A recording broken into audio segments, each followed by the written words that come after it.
What is up, writers? Welcome back to my channel. It's your girl Maua and I am back. I had taken some time off for myself, but this is week for Christmas and I decided to drop you guys a video before Christmas hits us. And today I wanted to talk to you guys about tenses and point of views.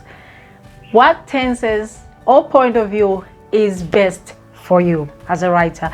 When you're writing, you need to know that you need to choose tenses and point of view before you start a chapter. So you need to know the basics of that before you get anywhere. So without further ado, let's get to the tenses.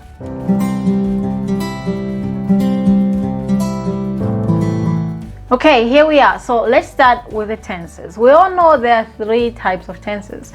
There's past tense, present tense, and future tense.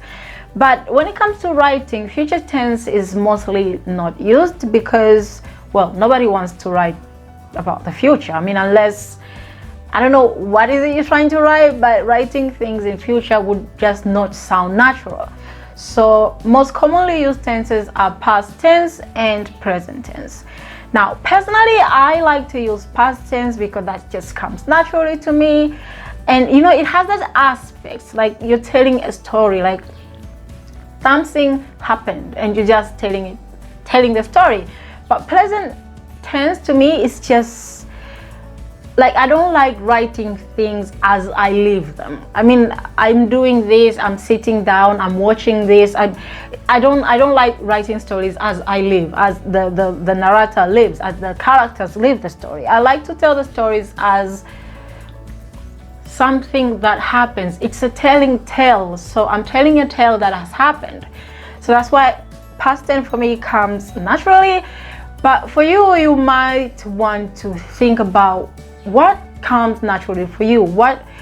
Okay, see, when writing tenses, there's that thing called mixing up tenses. If you don't know what that is, you can find yourself sometimes mixing in one paragraph, mixing tenses, past and present, going back and forth. So that's what I'm saying. You need to choose something that is natural to you. Okay, so I'm gonna give you an example of past tenses, present tenses, and future tenses, and you will see why most people don't use future tenses in writing books. Actually, I think almost everyone doesn't use future tenses when writing a book. So I'm using past simple tense so that, you know, I don't complicate matters. So you can find writers write things like, I sat on top of the table. That's past tense and is in the first person point of view, which is also something that I like to use. I like to use past tense with a first person point of view, but I will talk about first person and second person and third person point of view after I'm done talking about the tenses. But I sat on top of a table, that's a past tense. Yeah, I sat on top of a table, past tense. Now, if I wanted to write that in a present tense, I would write, I sit on top of the table, or I'm sitting on top of the table. So I sit on top of the table, or I'm sitting on top of the table, that's present. That's like it's happening now. I am sitting right now on top of my chair talking to you guys. It's a present tense. So there are some books that I really like. There was a friend of mine wrote a book in the present tense, and it was really nice, and I actually liked it. But if it is up to me, I would love to write in the past tense. The story that has already happened, and I'm telling it to the readers. So that's natural to me. It feels natural to me. So choose what you think feels natural for you. Past, present, leave around the future. Unless you're writing, I don't know, science fiction, maybe, I don't know, thing that will happen, or maybe prophecy, then maybe you can write in future tense. But if I were to tell you guys between the three, you have the choices of past and present. Future, just leave that alone. All right, moving on. So that's past and present tense. Now let's talk about first, second, and third person point of view. So once you already chose the tense that you want to write in, what you need to choose now is whether you want to write in a first person point of view, you want to write on a second person point of view, or you want to write on a third person point of view. Now, what you need to know before you choose any of this is that second person point of view, most people don't use it. Just like future tense, second person point of view, most people don't use it. It's very rare to find a book in second person point of view. Now, what do I mean when I'm talking about first, second, and third? Personally, again, I like to use first person point of view.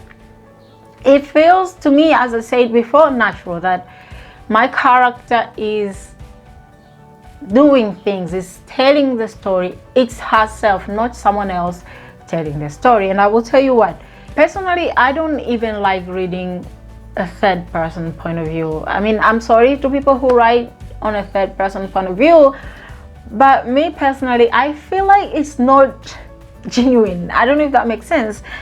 A person telling a story about two people that has happened, it just doesn't feel natural to me. It just, okay, let me try to put this in a sentence. Maria went to the shop. There she met George. George has always been in love with her, and Maria was smitten when she saw him. You understand? How do you know what Maria is feeling? How do you know what George is feeling? See, I don't know if that makes sense. It just doesn't feel natural to me. You know, you don't know what the person is thinking for you to write it. So that's why I like to write in the first person point of view. Now, examples of, I'm gonna give you guys examples of first person, second, and third. Example of first person point of view. I drove my car to the nearest police station.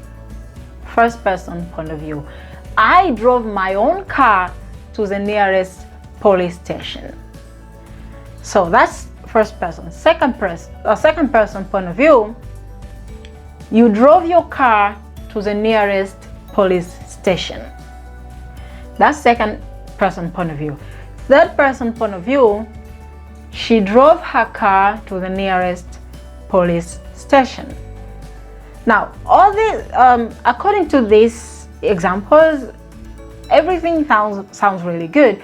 But when it comes to me, as I say, you need to choose what comes naturally. To me, first person always comes naturally. I was afraid because it was dark and it was scary. She was afraid. That's first. Second, you were afraid because it was dark and it was scary. Third, she was afraid because it was dark and scary. But how do you know she was afraid because it was dark and scary? You understand? I don't know if that makes sense, but to me, I like writing in a first person point of view and in the past tense, because that comes naturally to me, and to me it feels more authentic. So you have to choose your tenses and your point of view very carefully, because there is no turning back. Once you wrote, unless you want to rewrite everything and go back to do it, which can be time consuming entirely. So choose it wisely. However, sometimes you will be forced to write in a certain point of view depending on the events that happen. For example, what do I mean by this? In one of my books, supernatural book, Beyond, I'm writing in a past tense and in the first person point of view. But then there was a chapter where I wanted to tell events that happened over 160 something years ago. And obviously my character wasn't there. She was just born like 22 years ago. So obviously she wasn't there.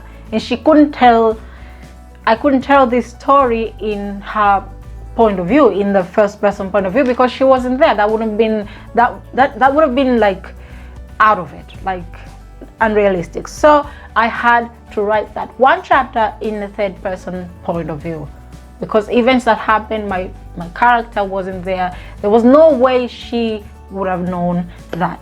So when you're writing, you must know that sometimes you will be forced to write in some other point of view and mixing it between your point of view. I don't know if that makes sense. So yeah, so I hope that was helpful, you guys. I hope you understood what I mean. If you have any questions, please feel free to ask. I will be very happy to answer. And please don't forget to hit that subscribe button and maybe even leave some like for this video. And please don't forget to comment and to, you know, whatever it is you feel, it will be very grateful for me. Thank you guys for watching, and I will see you guys on my next videos.